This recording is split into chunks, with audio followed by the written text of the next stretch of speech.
A Natureza da Realidade Pessoal, um livro de Sete. Capítulo 17. Hipnose natural, a cura e a transferência de sintomas físicos para outros níveis de atividade. Esse é o título. Algumas pessoas que estão doentes há anos, de repente se recuperam e dedicam-se a algum empreendimento social proveitoso, no qual seus próprios problemas se perdem e uma nova estabilidade é mantida.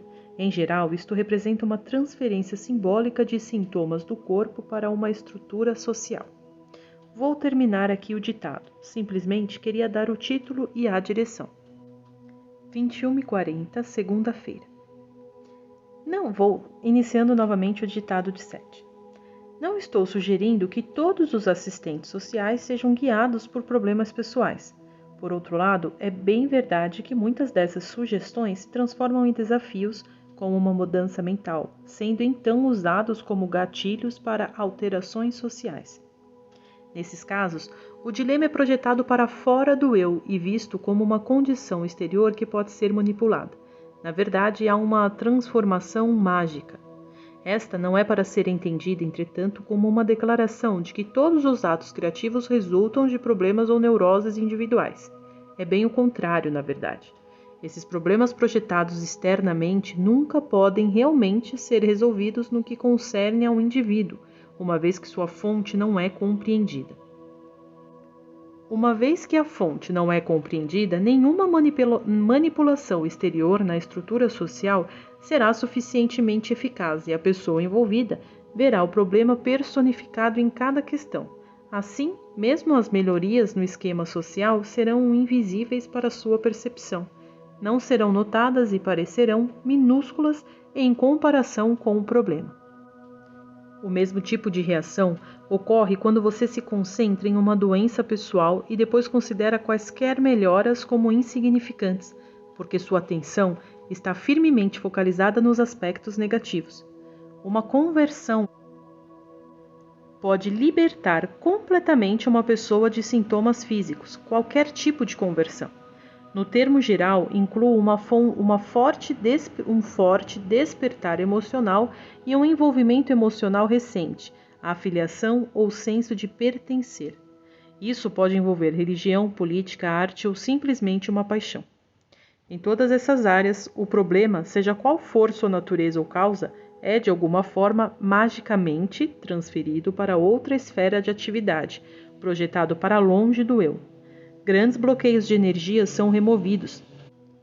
O homem que se acreditava mal pode agora ver as pessoas de outra afiliação religiosa ou política como sendo elas as más. Sente então que se livrou do próprio problema, mas está pronto para atacá-lo em outros, considerando-se muito virtuoso e achando-se justificado. Quero fazer aqui uma distinção entre essa experiência de conversão e a compreensão mística genuína, que também pode surgir em um átimo de tempo. A iluminação mística não vê um inimigo, entretanto, e nela não há necessidade de arrogância, ataque ou justificação.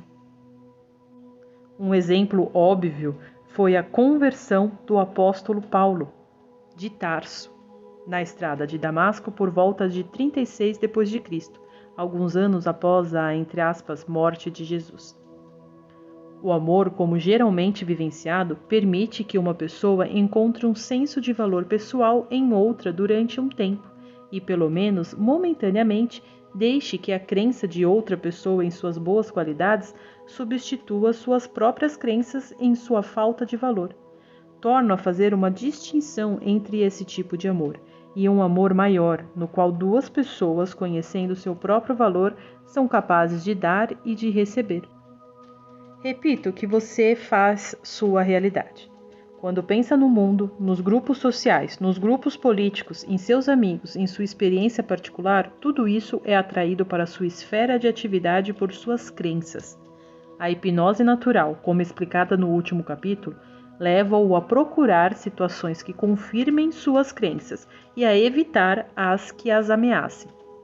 Muitas vezes você tentará projetar externamente um problema a fim de libertar-se. Se isto for feito, o problema em questão parecerá estar sempre fora de você, não ter solução e ser de proporções enormes. Vamos examinar a situação de uma mulher que chamarei de Deanie, que telefonou a Hubert hoje de um outro estado, e ver como podem surgir situações desagradáveis. Deanie é uma mulher de meia idade, bem educada, com vários filhos crescidos e que está bem de vida, possuindo todas as coisas que o dinheiro pode comprar. Ela telefonou a Hubert praticamente fora de si, desesperada, disse ela, pedindo ajuda. Como ela escreveu várias vezes a Hubert, ele estava ciente da situação. Deanie tinha certeza de que estava sendo amaldiçoada e hipnotizada e havia caído sob o domínio de outra pessoa. Ela estava indo de paranormal a paranormal, metendo-se a escrever automaticamente e pouco vendo o marido, que estava envolvido em seus próprios negócios. Diferentes paranormais, entre aspas, haviam dito que ela seria uma mestra psíquica e várias palavras e técnicas lhe haviam sido dadas para repelir influências malignas. Hubert corretamente percebeu a grande necessidade de interesse e excitação na vida dessa mulher, necessidade de iniciativa. Era claro que Deanie ficava sozinha o dia todo em sua bela casa, sem nada para fazer, que não estava tentando enfrentar sua situação verdadeiramente, mas desejava que outros fizessem isso por ela, reforçando assim sua sensação de impotência. Sentia que não tinha qualquer poder no momento. Essa é uma abdicação do pior tipo, envolvendo tanto a espiritualidade como a natureza biológica. A pessoa sente-se apanhada em uma armadilha, em uma situação difícil, muito mais do que um animal, e nega a si mesma a capacidade de agir. O poder negado é então transferido. No caso de Deanie, foi passado para outra pessoa. Se ela não podia tomar decisões, esta outra pessoa podia, por meio de hipnose à distância, forçá-la a agir, quisesse ela ou não fazê-lo. Ora, a outra pessoa não tem qualquer poder que Deanie não possua. Deanie acredita piamente em bem e mal. Assim, convencida de que estava à mercê de forças demoníacas, começou a orar. Como Hubert afirmou, contudo, as orações em si eram meramente uma capitulação face ao poder do mal. Não se baseavam em uma crença real no poder do bem, mas apenas em uma esperança supersticiosa de que, se existem forças do mal, também devem existir do bem. Hubert explicou, depois de ouvir a respeito das comunicações automáticas, que elas eram simplesmente elementos reprimidos do subconsciente, procurando uma saída necessária. Ele sugeriu que Deanie arranjasse um emprego, parasse de ver pessoas sensitivas, afirmasse sua própria individualidade e assumisse responsabilidade por seus atos. Deanie acreditava que outras pessoas agiam de maneira esquisita em relação a ela porque haviam sido hipnotizadas para fazer isso. Se alguém a olhava de cara feia, era resultado de sugestões hipnóticas. Tudo isso pode parecer exótico para alguns de vocês, sendo real demais para outros, mas sempre que uma pessoa transfere elementos de sua experiência para fontes externas, está realmente fazendo o mesmo que Deanie. Ela achava que certos rituais ou alimentos repeliam estas sugestões hipnóticas. Contudo, muitos de vocês tomam vitaminas convencidos de que elas o livrarão de muitas doenças.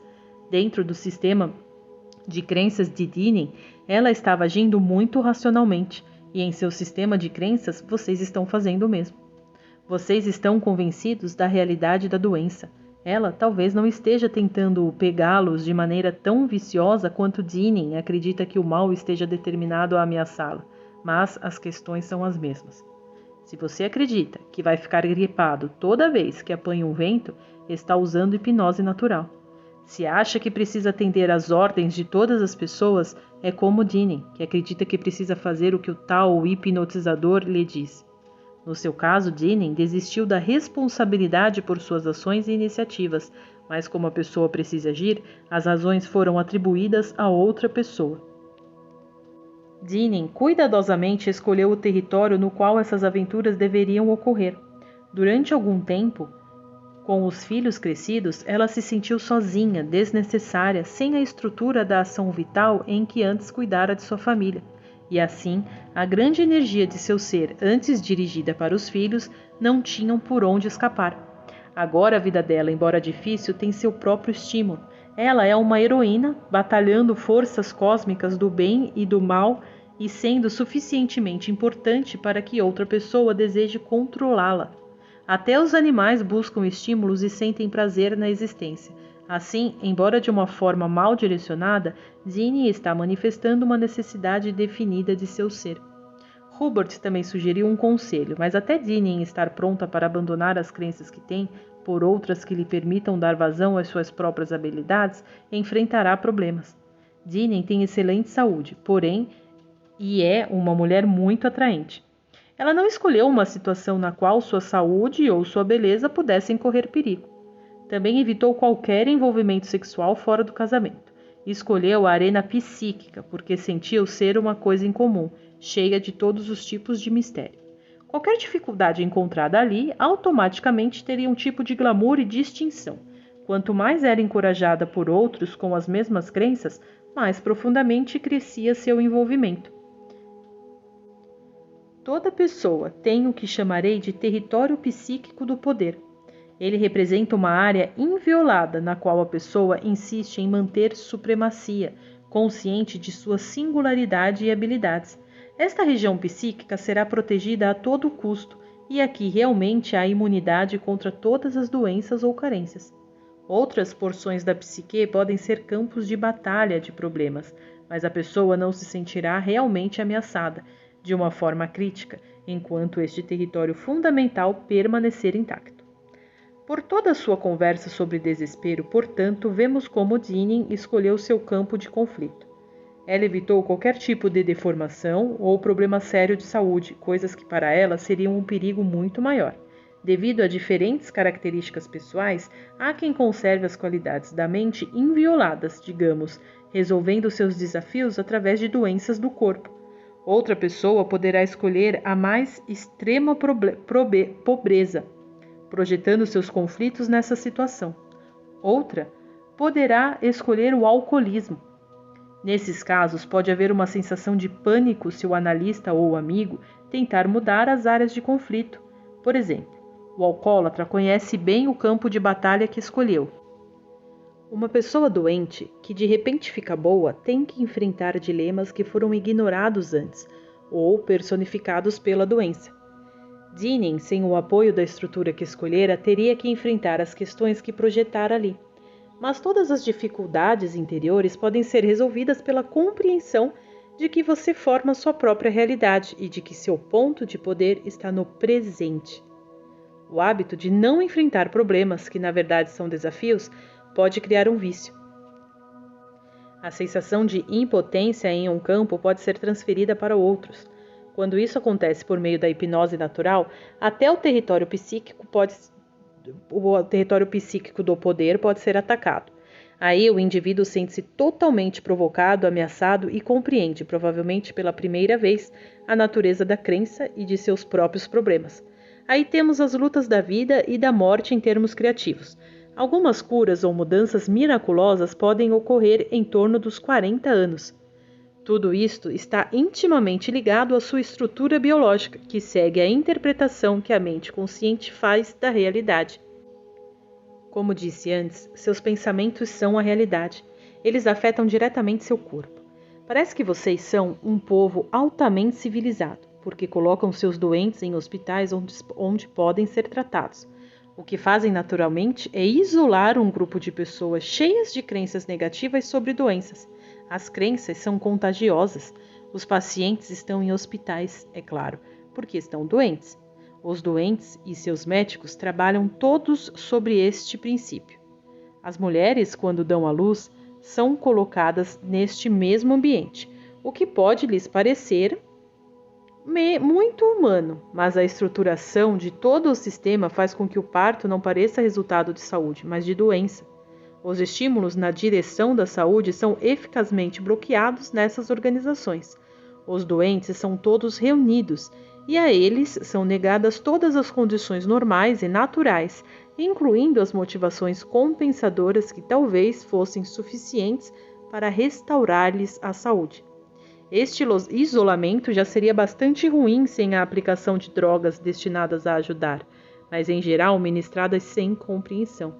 As pessoas queridas têm permissão de visitar o doente apenas em certos horários. Portanto, os que desejam que ele fique bom, que são as pessoas mais próximas dele e que o amam mais intensamente, são impedidas de exercer qualquer comportamento construtivo natural. Para todos os propósitos práticos, os doentes são colocados em prisões. Eles são forçados a concentrar-se em sua doença.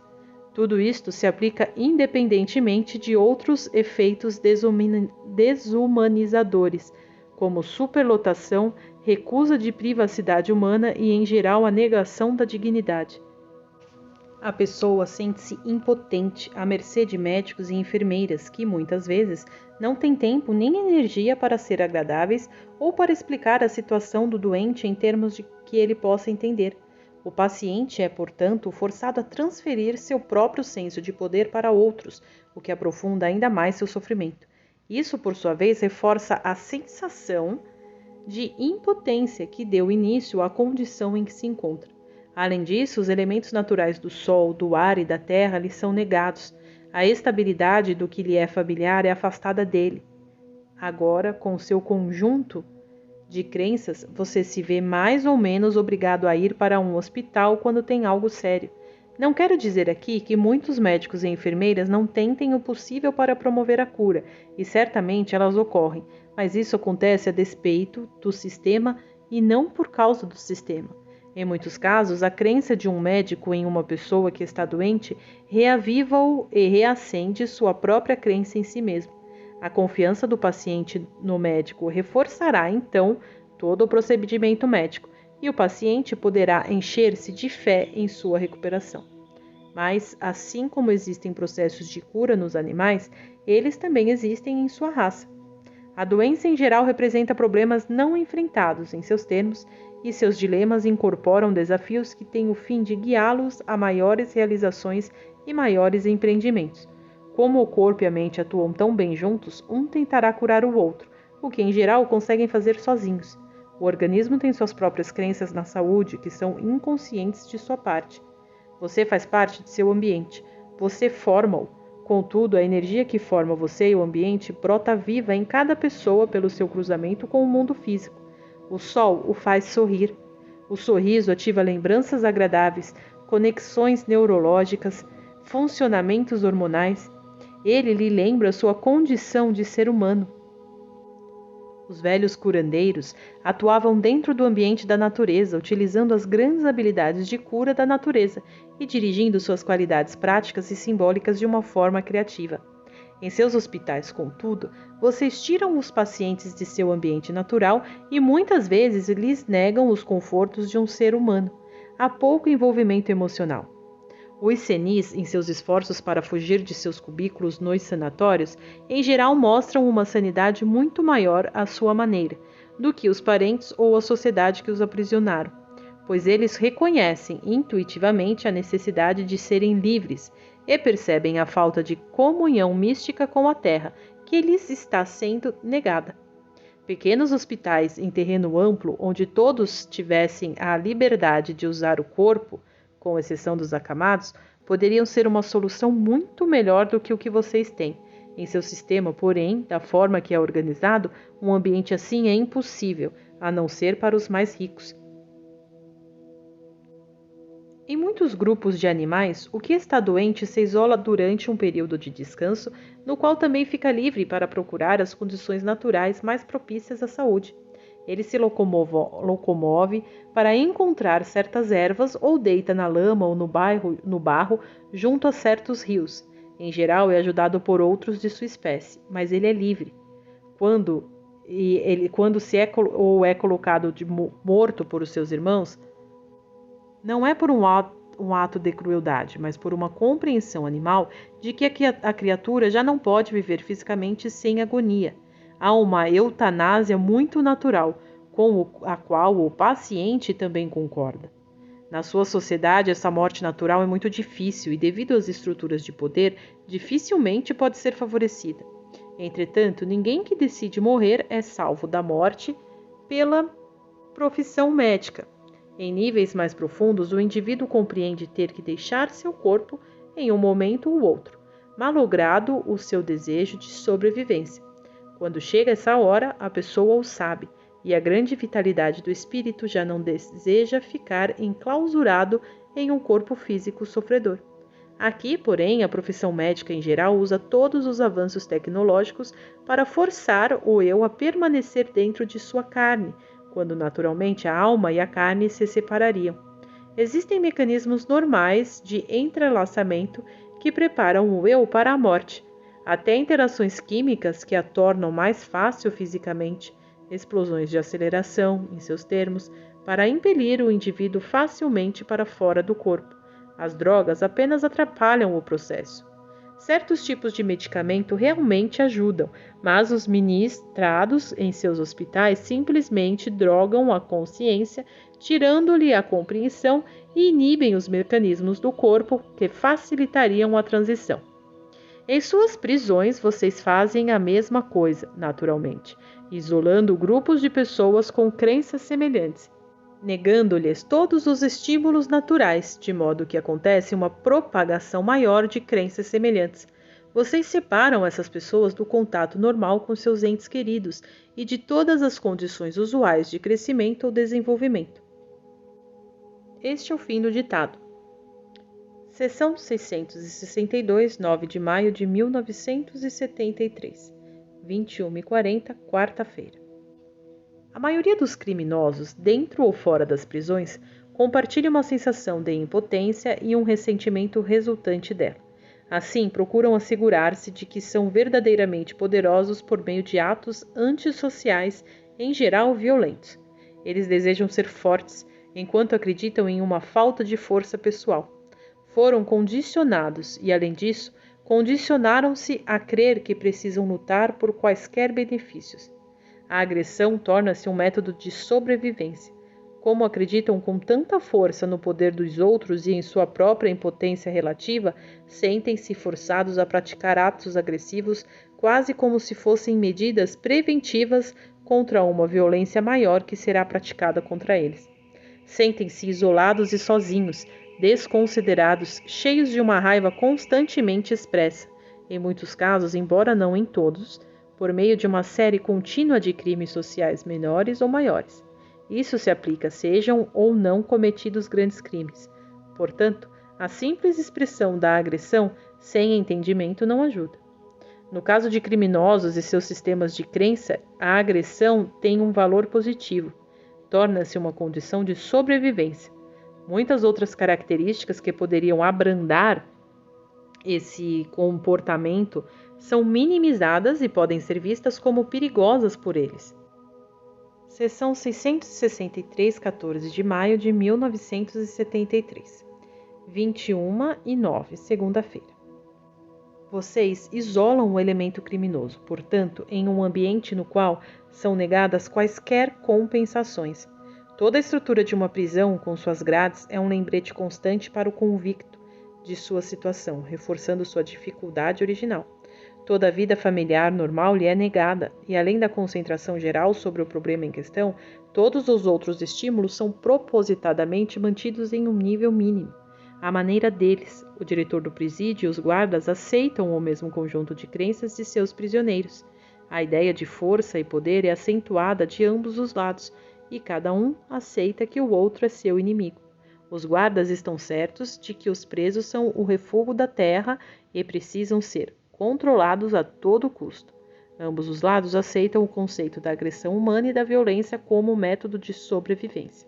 As energias dos prisioneiros são geralmente usadas em tarefas monótonas e inócuas, embora se façam algumas tentativas para fornecer treinamento vocacional em muitas instituições.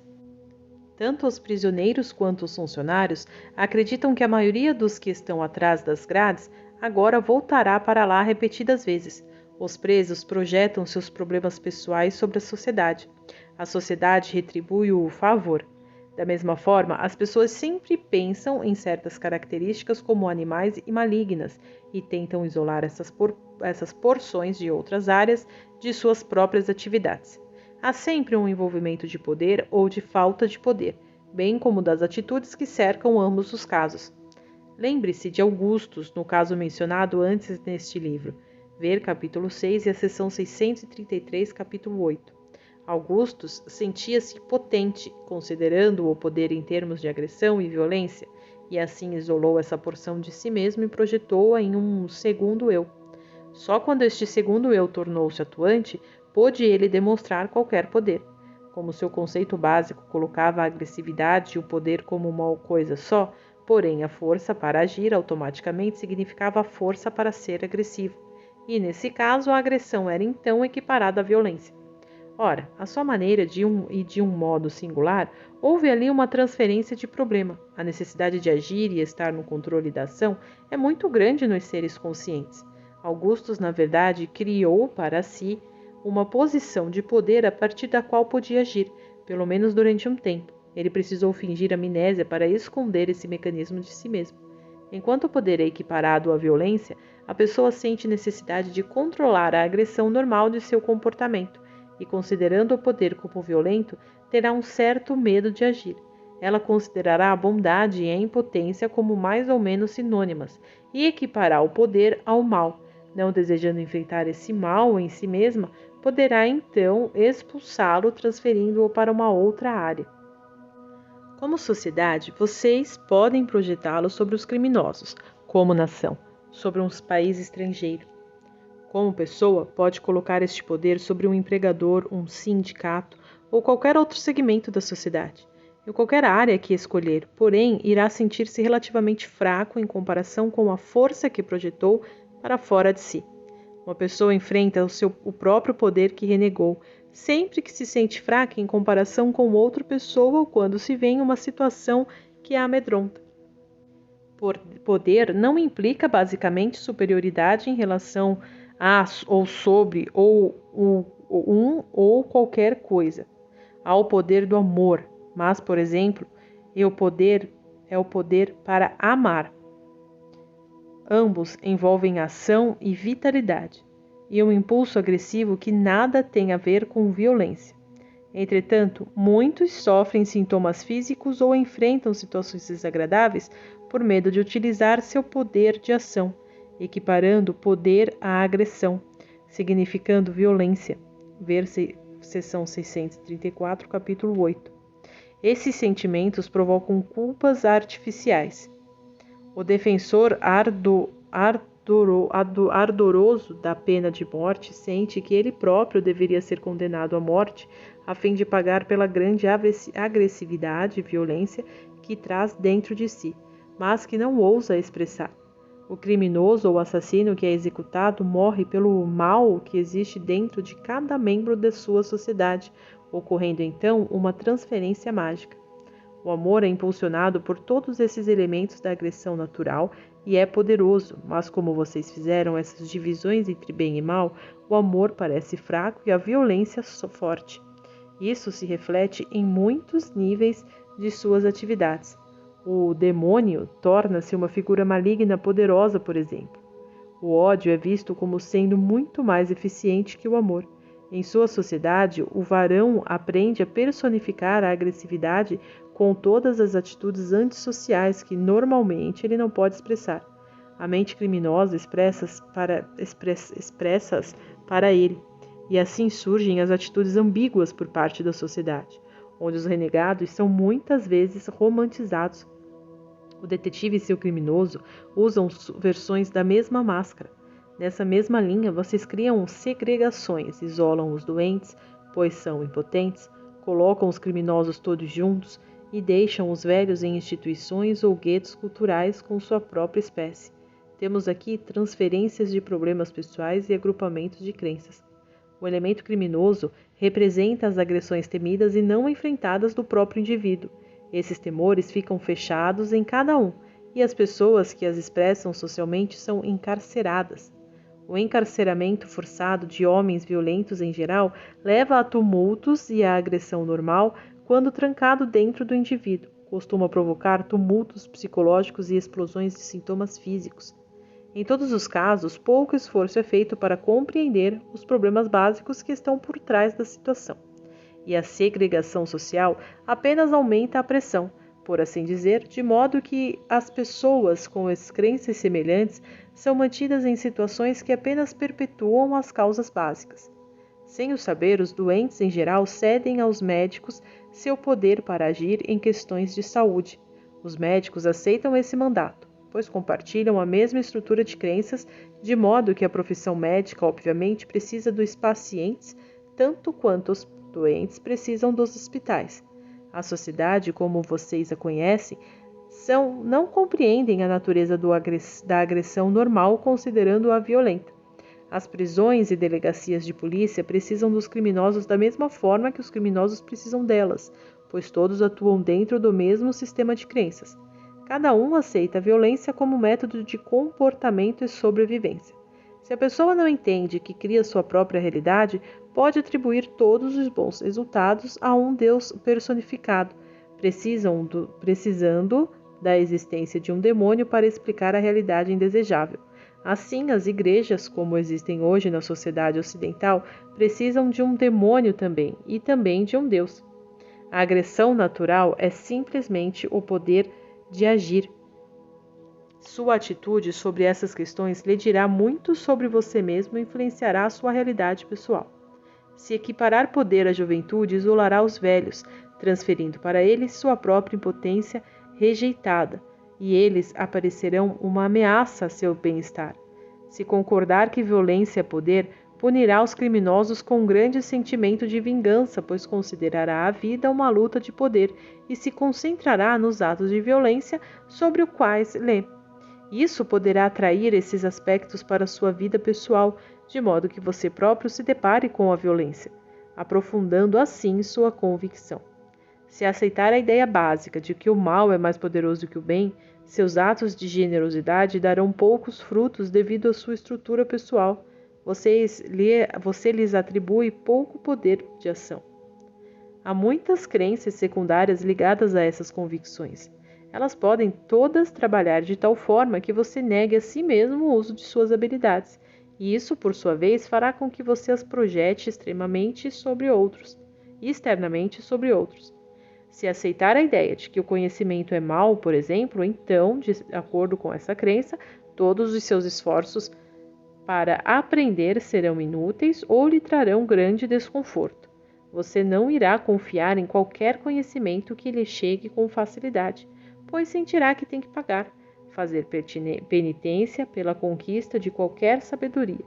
Em geral, as interpretações fundamentalistas da Bíblia levam a essas conclusões, fazendo com que a busca do conhecimento em si, que tem um ímpeto biológico embutido, torne-se uma atividade tabu. Você precisa então projetar a sabedoria sobre outras pessoas e rejeitá-la em si mesmo, ou enfrentar o dilema em seus valores pessoais. Através das eras, monges, sacerdotes e organizações religiosas foram segregados do resto da humanidade. Eles foram alternadamente honrados e temidos, amados e odiados. Seu conhecimento foi invejado e, contudo, supersticiosamente temido. O praticante de vodu e o curador, o curandeiro e o sacerdote são todos honrados, mas também olhados com certo terror por causa do poder e do conhecimento envolvidos. Para muitas pessoas, o homem que cura e o homem que amaldiçoa têm ambos o poder do conhecimento. Para quem está preso a ideias fundamentalistas em termos de devoção, o poder religioso é uma coisa aterrorizante. A agressão normal, vista como maligna, é assim segregada dentro do eu, mas vista exteriormente em toda parte. Algumas pessoas fazem divisões artificiais dentro de sua própria vida, considerando seguro agir em certas áreas, mas perigoso em outras. Se você acreditar que a riqueza é maligna, por exemplo, automaticamente roubará de si mesmo qualquer habilidade que lhe possa trazer riquezas. Talentos que poderiam ser aceitos como naturalmente bons são inibidos simplesmente porque seu uso pode levar ao sucesso em termos financeiros. Suas crenças, portanto, são muito importantes no modo como você lida com o poder da ação pessoal. O uso de sua energia coloca-o em relação íntima com sua própria fonte de poder. A cura implica grandes impulsos naturais agressivos de energia, de crescimento e a focalização da vitalidade. Quanto menos poderoso se sentir, menos capaz será de utilizar suas habilidades de cura. Será então forçado a projetá-las em um médico, um curador ou qualquer outro elemento externo. Se sua crença no médico funcionar e você ficar curado de seus sintomas, será fisicamente ajudado. No entanto, sua crença em si mesmo pode ter sido ainda mais prejudicada. Se não está fazendo qualquer esforço eficaz para cuidar de seus problemas, os sintomas simplesmente reaparecerão de uma nova forma e o processo será reiniciado. Você poderá perder a fé em seu médico, embora continue tendo confiança nos médicos em geral, correndo de um para o outro. O corpo, porém, tem sua própria integridade e a doença é, em geral, simplesmente um sinal natural de desequilíbrio, uma mensagem física que você deve ouvir, fazendo depois os ajustes interiores necessários. Quando esses alinhamentos vêm de fora, a coerência inata do corpo é posta em risco e sua relação íntima com a mente fica confusa. Ainda mais, seus poderes naturais de cura se entorpecem. Os gatilhos embutidos iniciadores de reações que deveriam seguir estímulos internos são ativados por meios externos. A fé do indivíduo transfere-se cada vez mais para um elemento externo. Isso, em geral, significa que não há tempo para os necessários diálogos interiores de autoquestionamento e autocura de que outra maneira poderia ocorrer. Acontece através da crença em outra pessoa. Isso, porém, continuará apenas por um certo tempo. Estou aqui tratando principalmente da cultura ocidental. Em algumas outras civilizações, e em especial no passado como vocês o veem, curandeiros atuam dentro de um contexto da natureza aceito por todos. O curandeiro, embora ativando forças naturais a favor de seu paciente, que no momento parecia incapaz de agir por si, fazia com que ele retornasse para sua própria fonte, reavivando nele o senso de poder que pareceria sepultado. Esta é a fonte da vida física, o senso de poder e ação. Quando um homem ou uma mulher sente-se impotente, segundo a interpretação de vocês, vocês dão ao termo morre. O ponto de poder, torno a repetir, está no presente, quando o seu eu não físico funde-se com a realidade corpórea. O reconhecimento deste fato pode, por si só, revitalizar sua vida. Em seus termos, vocês, como espécie, estão em um estado de evolução. Parte desta experiência inclui uma fascinação natural por eventos exteriores. Vocês estão desenvolvendo propriedades de consciência que são, à sua própria maneira, unicamente suas, assim como é seu meio ambiente. Em contrapartida, precisam manter uma focalização vigorosa, já que estão envolvidos em um processo de aprendizado no qual todos os elementos inerentes à situação serão explorados. Através de toda esta aventura, porém, nos sonhos, vocês estão sempre em contato com as realidades das quais surge sua experiência física. Como o tempo, como vocês o compreendem, irão acabar fundindo sua compreensão interior e seu eu físico, formando seu mundo em uma base consciente. Manuscritos como o meu têm o objetivo de ajudá-los a fazer exatamente isso. Quanto mais se envolverem com a complexidade física, mais energia projetarão para fora e mais arrebatados serão pelas manifestações externas. Este é, por si só, um método natural de aprendizado. Sua vida interior está sendo traduzida em realidade corpórea. Ao percebê-la e relacionar-se com ela, começarão a questionar primeiro a sua origem e depois seu significado. Isso os leva de volta a si mesmos e a um reconhecimento de suas próprias habilidades. O que vocês criam agora inconscientemente, sua espécie criará conscientemente. As habilidades infinitas da consciência se individualizam, focalizando-se em uma realidade particular que então se expande. Suas próprias criações temporais enriquecem as habilidades utilizadas para criá-las. Vocês aprendem por meio de suas criações. A mente, quando fisicamente dirigida, utiliza as maiores fontes de poder e energia juntamente com aspectos ilimitados de criatividade, de modo que cada dia físico é, na verdade, absolutamente único.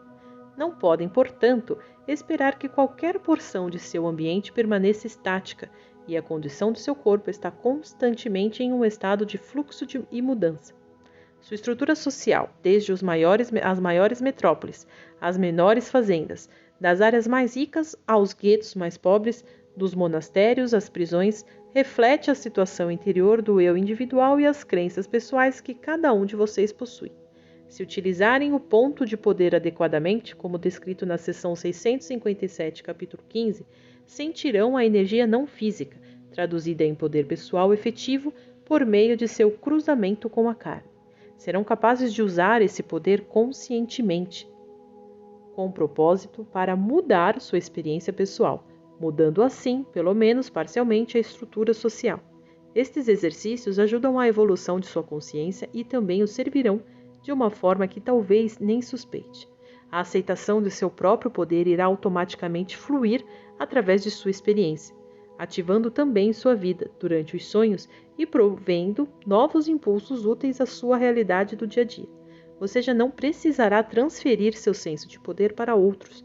Todos os exercícios dados anteriormente neste livro são pré-requisitos necessários para você compreender como o ponto de poder deve ser usado. O reconhecimento de sentimentos pessoais e o exame de suas crenças, tudo isso expandirá sua compreensão de si mesmo. Se tem um pai que odeia, por exemplo, não pode usar o ponto de poder para dizer a si mesmo que o ama. Os exercícios anteriores devem tê-lo ajudado a compreender as razões desse ódio. Não pode usar o ponto de poder para adquirir controle sobre outra pessoa, pois suas próprias crenças irão apanhá-lo em uma armadilha. Seja qual for o caso, precisa ter consciência de seu próprio poder e acreditar que é digno dele. Muitos dos capítulos anteriores deste livro foram escritos precisamente para convencê-lo de seu próprio valor. Foi-lhe dito que precisa vivenciar seus sentimentos e não negá-los. Portanto, não deve usar o ponto de poder como uma tentativa para refutar a realidade de suas emoções em determinados momentos. Ao compreender a natureza da hipnose natural, já não sentirá necessidade de gerar novos sentimentos negativos. Sua carga de inibições recuará. Quando confiar mais em si mesmo, expressará naturalmente seus sentimentos e a supressão deles já não causará reações explosivas. Eles virão e irão embora. O canal para o poder será aberto com mais clareza. É muito importante prestar atenção a seu fluxo de consciência. Só isso já irá ajudá-lo a ver em que áreas está rejeitando impulsos ou dando a si mesmo orientações que o levarão à falta de poder. O exercício do ponto de poder tem a finalidade de familiarizá-lo com sua própria energia e capacidade de dirigi-la. O exercício da hipnose natural, dado no último capítulo, permitirá uma eficácia maior na direção e focalização desse poder. Cada um de vocês precisa trabalhar a partir de sua própria realidade. Não existe outra maneira. Se estiver cheio de raiva, não diga "estou cheio de paz", esperando resultados. Estará apenas encobrindo seus sentimentos e inibindo sua energia e seu poder. Se estiver furioso, soque um travesseiro e vivencie a raiva, mas sem violência contra outra pessoa. Trabalhe-a até estar fisicamente exausto. Se fizer isso honestamente, as razões para a fúria ficarão aparentes e elas, em geral, serão muito óbvias.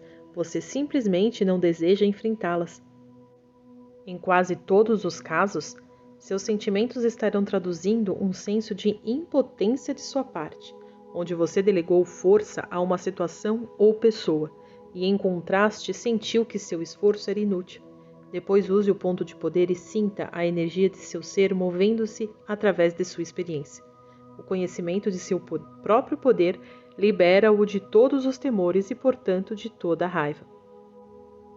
Fim da sessão. Uma boa noite para os dois, então, e em seu ponto de poder e no nosso. Boa noite, Seth. 23h59, entre parênteses, palavras de Robert. O transe de Jane havia sido regular e profundo durante toda a sessão, sua transmissão forte, constante e impessoal. Ela disse-me que Seth logo entraria nos efeitos de nossas crenças sobre o meio ambiente, explicando como nosso clima racial mental é responsável por nosso tempo exteriorizado. Ele planeja usar aspectos locais da grande enchente de junho de 1972 como foco de seu material, porque tivemos uma experiência pessoal com a enchente aqui em Elmira. Ver notas da seção 613, capítulo 1. Seth acrescentou Jane, diria que como espécie, nos acostumamos a pensar em nós mesmos como seres fora da natureza. de tal forma que nos esquecemos de que, na verdade, fazemos parte dela. Seção 644, 21 de maio de 1973, 21h30, segunda-feira. Há uma constante troca entre cada indivíduo e sua sociedade. As divisões e características de qualquer civilização são uma perfeita representação dos atributos das pessoas que a compõem, da forma como se relacionam uma com as outras e como veem a si mesmas. As dimensões exteriores são réplicas das dimensões pessoais e interiores. As realizações, guerras, dificuldades, instituição, são todas, entre aspas, depois do evento, isto é, são ações externas de uma existência interna. Em certas condições, a água se transforma em gelo. Da mesma forma, eventos interiores podem aparecer na realidade física de uma forma muito diferente da original. Como criaturas, vocês fazem parte da natureza. A transferência de pensamentos, sentimentos e crenças para o físico. Um fenômeno objetivamente percebido é tão natural, por exemplo, quanto a água que se transforma em gelo, ou uma lagarta que se transforma em borboleta. Vocês não apenas formam a estrutura de suas civilizações e instituições sociais pela transferência de crenças, pensamentos e sentimentos, mas, nesta troca natural, também ajudam, em outros níveis muito íntimos, a manufatura psíquica do ambiente físico com toda a sua grande variedade, a despeito de sua estabilidade sazonal. Os curandeiros podem executar a dança da chuva. Eles compreendem a relação inata que existe dentro de todas as porções da natureza. Vocês são ensinados a acreditar que a fé pode mover montanhas, mas muitos acham extremamente difícil aceitar sua própria relação com o meio ambiente. Suas crenças, geralmente opostas a seus desejos, causam guerras. Seus sentimentos representam a realidade interior que está por trás do que vocês consideram fenômenos puramente naturais, como o tempo. Catástrofes, como terremotos ou enchentes, não são perpetuadas por certos elementos da natureza contra outras porções de si mesmas. Seus sentimentos têm tanta validade natural como as marés, e eles têm seu próprio tipo de atração. A mente realmente move a matéria. Um anel deslocado em uma sessão espírita em condições controladas é o mais simples tipo de demonstração da grande habilidade da mente de interagir com a matéria. Cada um de vocês participa da criação de cada tempestade, de cada nova primavera, de cada enchente, de cada terremoto e das chuvas de verão. A guerra é um tipo de evento natural que ocorre quando sentimentos e crenças interagem em um certo nível. Uma catástrofe natural representa o mesmo tipo de fenômeno em um nível diferente. Sua parte, nesses sentimentos e crenças, o colocará em sua posição natural, entre aspas, dentro desses eventos. Fim do capítulo.